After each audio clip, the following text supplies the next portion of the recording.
లక్ష్మణస్వామి అన్నాడు, అన్నయ్య నచసీతాస్త్వయాహీన నచాహమపిరాఘవ ముహూర్తమపి జీవావో జలన్మచ్చా వివాధృతౌ అన్నాడు.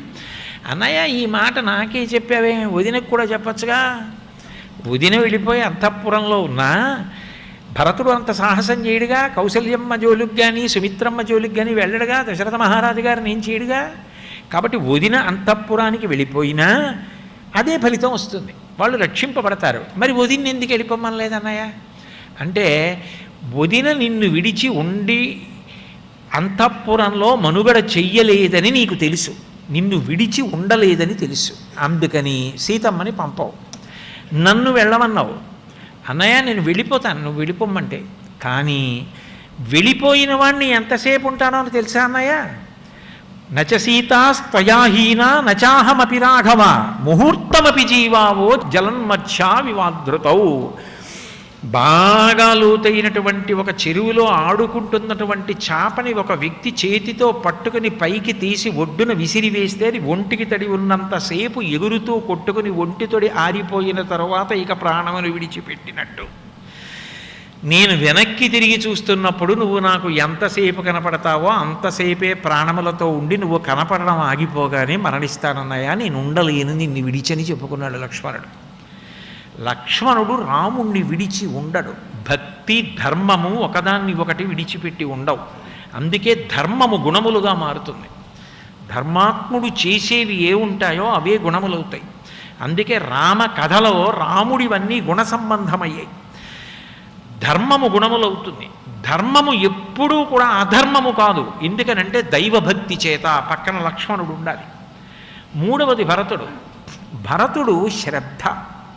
శ్రద్ధ అన్న మాటకు అర్థం ఏమిటంటే, శాస్త్రస్య గురువాక్యస్య సత్యబుద్ధ్యావధారణ సా శ్రద్ధ కదితా సిద్ధి ఏమస్తూపలభ్యతే.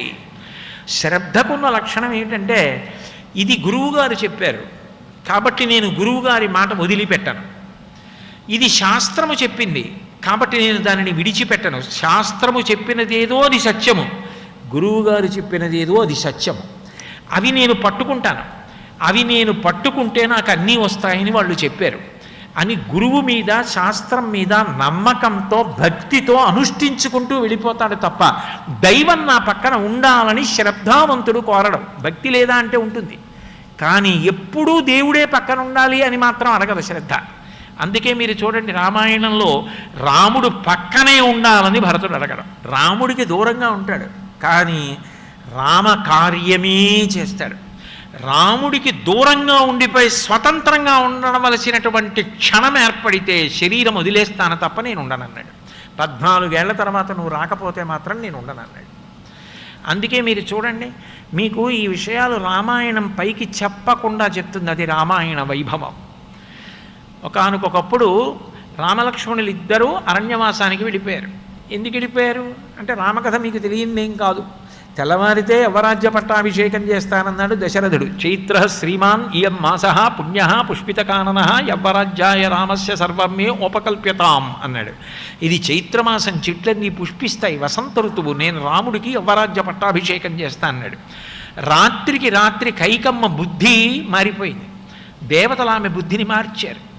ఆమె ఆ 2 వరాలు అడగలేదనుకోండి, అలా అడగకపోతే అసలు రాముడు అరణ్యవాసానికి వెళ్ళకపోతే రావణ వధ ఎందుకు జరుగుతుంది? రామావతార ప్రయోజనం ఏది? అందుకని ఆవిడ చేత ఇంత ప్రేమైకమూర్తి మనసు విరిగిపోయి 2 కోరికలు కోరాలి ఆవిడ. ఆమె వాక్కు ఎందు 2 వరములుగా వచ్చింది. మళ్ళీ నవపంచచ వర్షాణి దండకారణ్యమాశ్రిత క్షీరాజన జటాధారీ రామో భవతాపస అభిషేక సమారంభో రాఘవస్యోపకల్ప్యతాం మనేనైవాభిషేకేన భరతోమభిషిచ్యతాం. అయోధ్యకాండ 14 సంవత్సరములు ఇదే ముహూర్తంలో మొదలుపెట్టి రాముడు అరణ్యవాసానికి వెళ్ళిపోవాలి. క్షీరాజన జటాధారి ఎంత కర్కశంగా అడిగిందంటే, నారచీర కట్టుకుని జుత్తు ముడి వేసుకుని వెళ్ళిపోవాలి. అదే ముహూర్తానికి భరతుడికి యవ్వరాజ్య పట్టాభిషేకం కావాలని అడిగింది.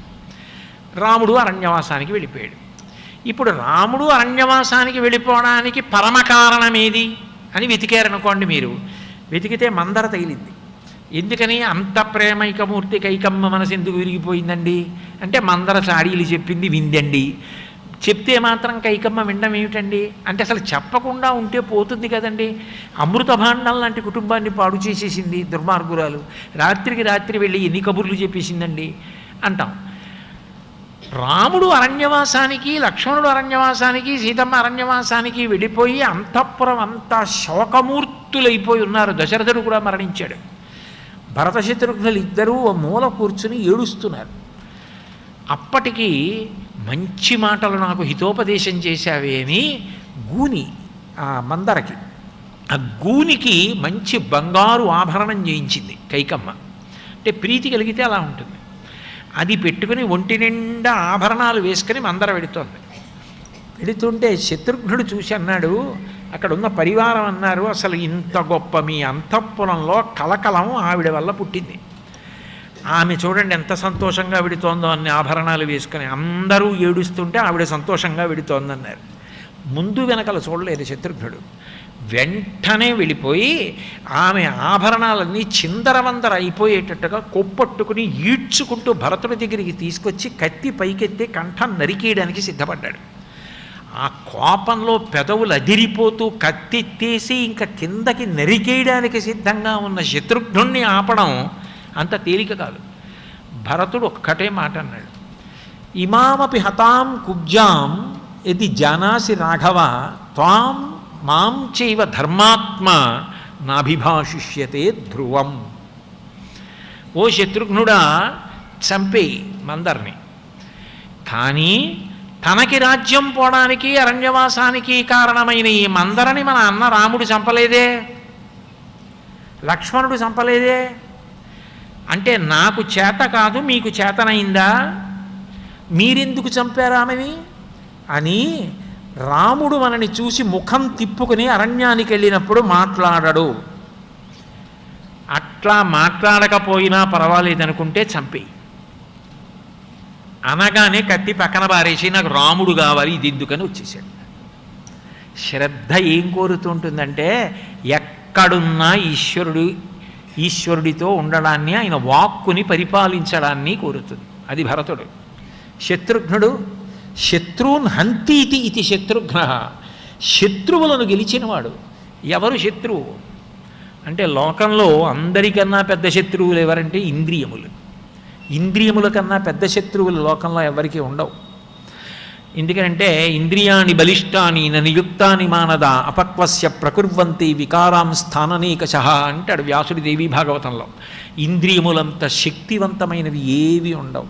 ఏదో పురాణం విన్నప్పుడు ఏ శ్మశాన వైరాగ్యం, ప్రసూతి వైరాగ్యం, అప్పుడు తాబేలు 5 కాళ్ళని లోపలికి తీసేసినట్టుగా 4 కాళ్ళు తలా లోపలికి పెట్టి డిప్ప కింద ఉన్నట్టుగా కాసేపు పంచేంద్రియములు లోపలికి వెళ్ళిపోతాయి. మళ్ళీ 1 గంట 2 గంటలో పోయిందనుకోండి, నా బోటిగాడికి మళ్ళీ బయటకు వచ్చేస్తాయి. ఇంద్రియముల యొక్క ఉద్ధతిని తట్టుకోగలిగిన వాడు లోకంలో ఎవడూ ఉండడు. చాలా కష్టం ఇంద్రియాలని గెలవడం. అందుకే హిరణ్యకశిపుడితో ప్రహ్లాదుడు అంటాడు, లోకములన్నీయున్ గెలిచినాడవు ఇంద్రియానీకము చిత్తమున్ గెలువనేరవు, నిన్ను నిబద్ధు చేయు భీషణ శత్రురార్వుర ప్రభిన్నుల చేసిన ప్రాణికోటిలో నీకు విరోధిలో లేడొకడు, నీర్పున చూడుము దానవీశ్వర అంటాడు. అన్ని లోకాలు గెలిచానంట ఏమిటి నాన్న, అసలు నీ ఇంద్రియాలని గెలిచావా అది చెప్పు నాకు. నీ ఇంద్రియాలని గెలిస్తే నీకు శత్రువే లేడు, అది గెలవడం వదిలేశావు కాబట్టి నీకు అందరూ శత్రువులే అన్నాడు. ఇంద్రియాలని గెలవడం అంత కష్టం. ఇంద్రియములను గెలిచినటువంటి వాడు శత్రుఘ్నుడు. అందుకే ఆయన భగవంతుడితో పక్కన ఉండడాన్ని కోరడం. ఆయన ఏం కోరుతాడంటే భగవంతుణ్ణి నమ్ముకుని బ్రతికే భాగవతులు ఎవరున్నారో వాళ్ళతో నాకు సాన్నిహిత్యం ఉంటే చాలు. రాముడు ఏం చెప్పాడో అది చేసుకుపోతుంటాడు భరతుడు. అలా చేసుకుపోయేవాడి పక్కన నేను ఉంటే నాకు చాలు. భగవంతుణ్ణి కొలవడం అంటేనండి ఎక్కడో భయమో భక్తో రెండింటిలో ఏదో ఒకటి ఉంటుంది. ఎందుకు వచ్చిన గొడవ, ఓ దీపం పెట్టి అగ్రత పెట్టేస్తే ఆయన మన జోలికి రాకుండా ఉంటాడని కొంచెం భయమన్నా ఉంటుంది. కానీ భగవంతుణ్ణి నమ్ముకున్నవాడిని గౌరవించాలనుకోండి, ఏమిటంటే పెద్ద ఆయన్ని గౌరవించేది, మనలాగే ఆయనకి 2 కాళ్ళు 2 ముక్కు కన్నాలు 2 చెవులు ఓ నోరు అంతే కదా, ఆయన్ని గౌరవించేది ఏమిటండి అని ఆయన ఎందే ఎన్ని వంకర్లు చూడడానికో ప్రయత్నం చేస్తుంది మనసు. మహాత్ముడు భక్తుడు అయినటువంటి వాడిని చూసి గౌరవించాలి అంటే ఎంత అహంకారం వంగితే గౌరవించగలం. అదేం మాటల అహంకారం వంగడం. ఇంద్రియములను గెలిచినవాడు శత్రుఘ్నుడు. అందుకని భరతుడి పక్కన ఉంటాడు. ఇప్పుడు ధర్మము, భక్తి, శ్రద్ధ, ఇంద్రియ నిగ్రహము. శ్రద్ధావాన్ లభతే జ్ఞానం తత్పర సంయమీంద్రియ జ్ఞానం లబ్ధ్వా పరాం శాంతిం అచిరేణాధిగచ్చతి. ఈ 4 ఎక్కడున్నాయో అక్కడ శాంతి ఉంటుంది. అందుకే రామాయణ కావ్యం ఏం చేస్తుంది అంటే ఎంత అశాంతిలో ఉన్నవారికి కూడా శాంతినిస్తుంది. రామలక్ష్మణ భరత శత్రుఘ్నులుగా 4 అన్నదమ్ముల కథగా అర్థమైందనుకోండి. అర్థమైన ఉత్తర క్షణంలో భక్తి, శ్రద్ధ, ధర్మము, ఇంద్రియ నిగ్రహము ఈ 4 కలిసి ఉంటే యుగాలు మారిపోయినా ఆ అన్నదమ్ముల కథ ఎంత గొప్పదవుతుందో, ఆ జీవితాలు ఎంత గొప్పవవుతాయో అర్థమవుతుంది. అట్లా అర్థం అవ్వాలి అంటే రామాయణ మహాకావ్యాన్ని ఆ కోణంలో పరిశీలించడం రావాలి. అంటే రామాయణాన్ని వాల్మీకి మహర్షి రచన చేశారు.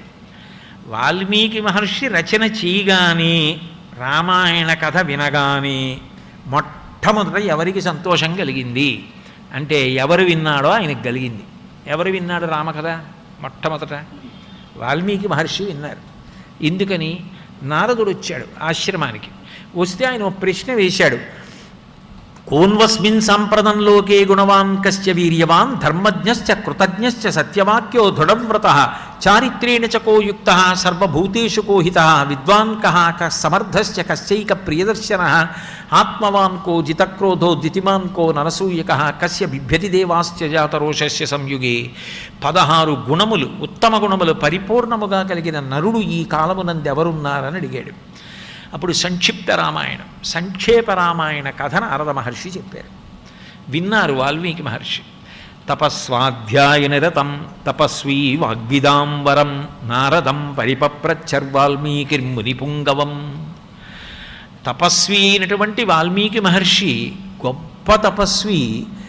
ఎప్పుడూ స్వాధ్యాయం చేస్తుండేటటువంటి వాడు, వాక్కుల యందు శ్రేష్టమైనటువంటి వాడు. అంటే అటువంటి శ్రేష్టమైన వాక్కులు పలకగలిగిన వాళ్ళల్లో ఉత్తముడైన వాడు, అంతటి నైపుణ్యమున్నవాడు అయిన నారద మహర్షిని ఉద్దేశించి ప్రశ్న అడిగితే సంక్షేప రామాయణం చెప్పాడు నారదుడు. చెప్పి ఆయన వెళ్ళిపోయాడు. గురువుకి ఇక్కడ ఏదో ఉండిపోదాం అట్లా ఏం ఉండవు. ఆయన పని అయిపోయిందంటే ఆయన వెళ్ళిపోతాడు అంతే. మేఘం ఎలా వర్షించి వెళ్ళిపోతుందో గురువు కూడా అంతే. అందుకని సంక్షేప రామాయణం చెప్పి ఆయన వెళ్ళిపోయాడు. వెళ్ళిపోయిన తర్వాత వాల్మీకి మహర్షి మనస్థితి, ఆయన మాధ్యాహ్నిక సంధ్యావందనం చేయవలసిన సమయం ఆసన్నమైంది. ఇప్పుడు సంధ్యావందనం వదిలేసి రామాయణం గురించి పరవశంతో కూర్చుంటానంటే అసలు ధర్మం ఎలా అవుతుంది? ధర్మం అంటే ఏమిటి? నువ్వు చేయవలసింది చేయడం. నువ్వు చేయవలసింది చేయకుండా రామాయణ ప్రవచనం చేస్తానంటే ఉపయోగం ఏమిటి? నేను సాయంకాలం సంధ్యావందనం చేయకుండా మీకు ప్రవచనం చేయడానికి వచ్చాను అనుకోండి, ఎందుకది? అసలు రామాయణ ప్రవచనం మానేసి సంధ్యావందనం చేయడం ఉత్తమం ఆ మాటకు వస్తే. అంతేగాని సంధ్యావందనం మానేసి రామాయణ ప్రవచనమా? నీకు ఎంత కష్టమైనా ఎక్కడో అక్కడ సంధ్యావందనం చేసుకొచ్చి నువ్వు ప్రవచనం చేయాలి. ధర్మము అంటే, ధర్మం గురించి మాట్లాడాలంటే అసలు ముందు నువ్వు అనుష్ఠిస్తే. నువ్వు చిన్న విషయమే అనుష్ఠించకుండా నువ్వు రామాయణ ప్రవచనం ఏమిటి? కాబట్టి ఆయన ఇంత గొప్ప సంక్షేమ రామాయణం విన్నా మధ్యాహ్న కాలమునందు చెయ్యవలసిన సంధ్యావందనం చేసుకోవడానికి తమసా నదీ తీరానికి వెళ్ళాడు. వెళ్ళి ఆ తమసా నది వంక చూశాడు. వెనక శిష్యుడు అనుగమిస్తున్నాడు, భరద్వాజుడు. ఆ భరద్వాజుడు అన్న శిష్యుడి వంక చూసి అన్నాడు, భరద్వాజ నిశామయ రమణీయం ప్రసన్నాంబు సన్మనుష్య మనోయథ అన్నాడు. ఈ తీర్థం వంక చూడబోయి ఈ తమసా నదిలో అకర్దమమిదం తీర్థం, ఇందులో ఎక్కడా బురద లేదు, ప్రసన్నంగా ఉంది, నీరంతా కూడా నిర్మలంగా ఉంది, కల్మషం లేకుండా ఉంది, ఎంత చక్కగా ఉన్నాయో నీళ్లు. ఇది ఎలా ఉందంటే ప్రసన్నమైనటువంటి, ఓ ఉద్వేగంతో లేనటువంటి ప్రశాంతమైన మనసున్న మనుష్యుడు ఎట్లా ఉంటాడో అట్లా ఉంది అన్నది. అది రామాయణం యొక్క గొప్పతనం. మీరు చూడండి, మీరు చాలా ఉద్వేగపడిపోతూ కోపంతోటో కామంతోటో ఉద్వేగపడుతున్నారనుకోండి. రాగద్వేషములు రెండే కదా ఉద్వేగ కారణములు, రాగము కామము, ద్వేషము కోపము. ఈ రెండిటి చేత ఉద్విగ్నులై ఉన్నారనుకోండి, అప్పుడు మీకు అక్కడ ఎంత గొప్ప వస్తువు ఉన్నా అది మీ మనసుని ఆకర్షించదు. రాగద్వేషములు రెండూ లేవనుకోండి, అదే ప్రశాంతత. మీరు బాగా ఆలోచించండి ఇంటికి వెళ్ళి. రాగము అంటే కోరిక, ఏం లేదు. ద్వేషము, ఎవరి మీద కోపం లేదు. కామము క్రోధము రెండూ లేకుండా మనిషి ఉన్న స్థితి ఏదో అదే శాంతం. ఆ శాంతం ఎందుకు కలిగిందంటే ఆయన సంక్షేప రామాయణం విన్నారు కాబట్టి ఆ వెళ్ళినటువంటి వాల్మీకి మహర్షి యొక్క మనసు అంత ప్రశాంతంగా ఉంది. అంత ప్రశాంతంగా ఉన్నవాడికి ఆయన స్నానం చేయవలసిన తీర్థం ఎలా కనపడిందంటే మంచి మనసున్న మనిషి ఎట్లా ఉంటాడో అట్లా కనపడింది. అంటే మంచి మనసు రూపాన్ని ధరిస్తే ఎట్లా ఉంటుందో అట్లా బురదలేని తీర్థం ఉన్నది. అంటే అసలు సంక్షేప రామాయణం వినగానే మొట్టమొదట కలిగినది ఏమిటి వాల్మీకి మహర్షికి? ప్రశాంతత. మీరు ఎన్ని పూజలు చేయండి, యజ్ఞాలు చేయండి, ఎన్ని యాగాలు చేయండి, మీరు చివర ఏమడుగుతారు? ఓం శాంతి శాంతి శాంతి, నేను ప్రశాంతంగా ఉండాలి, నా చుట్టూ ఉన్న వాళ్ళందరూ ప్రశాంతంగా ఉండాలి. అంతకన్నా ఐశ్వర్యం లేదు. ఎన్ని ఉంటే మాత్రం అశాంతిలో ఉన్నవాడికి అవన్నీ దేనికి పనికొచ్చినట్టు? ఏ ఉన్నాయన్న దాంతో సందర్భం ఏముంది? ప్రశాంతంగా ఉన్నవాడికన్నా ఐశ్వర్యవంతుడెవరు? శాంతి గొప్పది. ఆ శాంతి కావాలి మాకని అడుగుతారు. ఆ శాంతి మాకొక్కళ్ళకే కాదు. అందుకే శాంతి మంత్రం అంతరిక్ష శాంతి, పృథివీ శాంతి, గౌశాంతి, అగ్నిశాంతి. అగ్ని ప్రశాంతంగా ఉండాలి. అగ్ని ప్రకోపంతో ఊరి మీద పడిపోకూడదు, ఇల్లు కాలిపోకూడదు, అంతరిక్షంలోంచి పిడుగులు పడకూడదు, ఉరుములు రాకూడదు, పృథివీ యందు భూకంపం రాకూడదు, భూమి కదలకూడదు, అన్నీ ప్రశాంతంగా ఉండాలి. మనుష్యులు ప్రశాంతంగా ఉండాలి. ఆ శాంతి కోరుతుంది వేదం. భగవంతుడు ఆ శాంతిని అపేక్షించమని చెప్తాడు. ఆ శాంతిని రామాయణం, సంక్షేప రామాయణం వినగానే వాల్మీకి మహర్షి పొందారు. అసలు మనిషి కోరవలసింది ఆ శాంతి అయినప్పుడు నీకు చాలా తేలిక మార్గం రామాయణం చదువుకోవడం, రామాయణం వినడం. అప్పుడు అంతకన్నా ఇంకా ప్రశాంతత ఏముంటుంది? నీకు దేని వలన శాంతి చదివినా ప్రశాంతత ఇవ్వగలిగినది రామాయణమే. పైగా రామాయణం చదువుకోవడం చాలా కష్టమైన విషయం ఏం కాదు. ఒక కుటుంబ కథ ఎలా ఉంటుందో అలా ఉంటుంది. అది చదువుతుంటే ఎన్ని మార్లు చదివినా మధురంగా ఉంటుంది. అది ప్రశాంతతకి కారణం. ఇటువంటి కథ విన్నవాడు స్నానం చేసి బయటికి వచ్చే ముందు అడవిలో ఒకసారి ఆ ప్రశాంత చిత్తంతో అలా చెట్ల వంక చూస్తూ తిరుగుతున్నాడు వాల్మీకి మహర్షి. అది దయ కింద మారాలి. ఆ ప్రశాంతత ప్రధానంగా ఏమవ్వాలంటే కరుణ కావాలి. శాంతి దయ కింద మారిందనుకోండి, అవతల వారికి ఎవరికైనా అశాంతి ఉంటే తొలగించడానికి శాంతి ఉన్నవాడు కారణమవుతాడు. అప్పుడు ఆయనకి కూడా శాంతి వస్తుంది కదా. అంతేగాని ఈయనొక్కడే ప్రశాంతంగా ఉండి అవతలవాడు అశాంతిగా ఉంటే వాడికి దూరంగానే పోతానన్నాడు అనుకోండి, అప్పుడు ఈయన ప్రశాంతత ఇతరుల ప్రశాంతతకి కారణం కాదు, ఆయన వరకే స్వార్థం కాదు. అది దయ కింద మారిందనుకోండి, అవతలవాడు కూడా ప్రశాంతంగా ఉండడానికి శాంతిగా ఉన్నవాడు కారణం అవ్వాలి. అందుకని ఆయన ప్రశాంతంగా తిరుగుతున్నాడు. తిరుగుతున్న వాడికి అకస్మాత్తుగా ఒక కిరాతుడు వచ్చి 2 క్రౌంచ పక్షులు మైథునంలో ఉన్నాయి. అవ్యక్త మధురమైనటువంటి అరుపులు అరుస్తోంది ఆడపక్షి. 2 మైథునం చేస్తుండగా బాణం ఎక్కుపెట్టి మగపక్షిని కొట్టాడు. నెత్తురోడుతుండగా రెక్కలు కొట్టుకుంటూ మగపక్షి కింద పడిపోయింది. ఆడపక్షి ఏడుస్తోంది. ఇది చూశారు వాల్మీకి మహర్షి. ఆయన హృదయం కదిలిపోయింది. ఇంత శాంతిలో ఆయనకి దయ పెళ్ళుబుకిపోయింది. అవి మైథున ప్రక్రియలో ఉండి అంత సంతోషం అనుభవిస్తుండగా మగపక్షిని బాణం పెట్టి కొట్టావా? ఆడపక్షి ఏడుస్తోందా? మగపక్షి కింద పడిపోయిందా అని అకస్మాత్తుగా ఆయన నోటి వెంట శ్లోకం వచ్చింది. మానిషాధ ప్రతిష్టాత్వం మగమ శాశ్వతీ సమాహ యత్క్రౌంచ మిథునాదీకం అవధీహి కామమోహితం అన్నారు. అరణ్యం అన్న తర్వాత పక్షులు ఉండవా? పక్షులు అన్న తర్వాత మైథునం చేస్తుండవా? చేస్తున్న వాటిలో కిరాతుడన్నవాడు బాణం పెట్టి కొట్టడా? దానికి తనకి దొరికినప్పుడు ఆహారం కోసం కొట్టకుండా ఉంటాడా? దానికి అంత శాపం ఇచ్చేస్తారా వాల్మీకి మహర్షి? అంటే అంత శాంతిలోంచి దయ పుట్టింది. అరే రే మగపక్షి చచ్చిపోయింది, ఆడపక్షి ఏడుస్తోంది అని మానిషాధ ప్రతిష్టాత్వం మగమశాశ్వతీ సమాహ.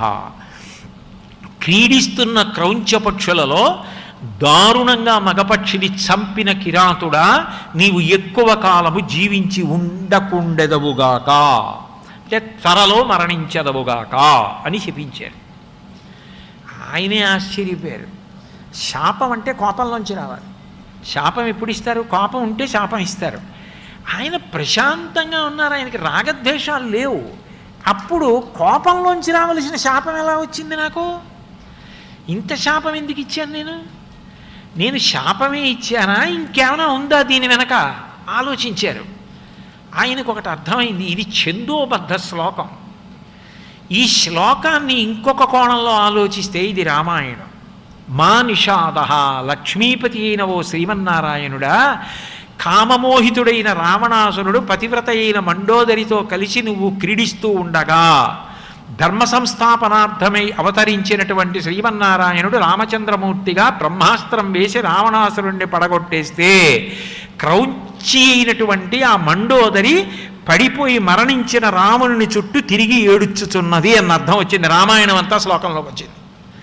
మా నిషాద ప్రతిష్టాత్వం, శాశ్వతముగా నీ కీర్తి నిలబడుగాక అని రాముణ్ణి ఉద్దేశించి చేసినటువంటి కీర్తన అయింది ఆ శ్లోకం. అరే, నా నోటి వెంట రామాయణం వచ్చింది మళ్ళీ. అంటే నా మనసు రామాయణంలో అంత రమించిపోతోంది ఒక్కసారి విన్నందుకు. నాకు తెలియకుండా రామాయణాన్ని శ్లోకంలో చెప్పాను. శాపం కాదు నేను ఇచ్చింది, కోపం కాదు నాకున్నది.